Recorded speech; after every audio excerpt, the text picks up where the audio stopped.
కృష్ణా జలాల్లో తెలంగాణ వాటా ఏపీ అక్రమ నీటి తరలింపుపై మంత్రి Uttam Kumar Reddy power point presentation ఇచ్చారు. కృష్ణా జలాల్లో తెలంగాణ వాటా ఏపీకి అక్రమ నీటి తరలింపుపై ప్రెజెంటేషన్ ద్వారా వివరించారు.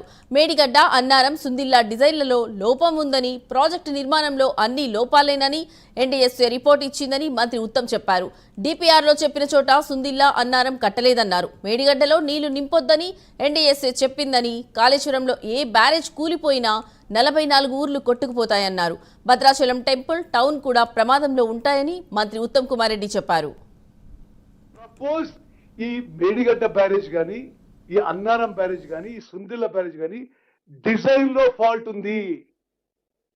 వాళ్ళు చెప్పింది ఒక దగ్గర. ఇప్పుడు ఇల్లు కట్టుకుంటాం, మనం ఇల్లు కట్టుకునే చోట ఫౌండేషన్ వేయడానికి సాయిల్ టెస్టింగ్ చేస్తాం. వాళ్ళు అన్నారం అండ్ సుందిల్ల బ్యారేజ్ విషయంలో డిపిఆర్ లోనేమో ఫలానా చోట కట్టుకుంటామని ఉన్నది. వాళ్ళు యాడ్ హాక్ ఆ లొకేషన్ మార్చేసి ఒకటి 2 కిలోమీటర్ల దూరం, ఒకటి 5 కిలోమీటర్ల దూరం.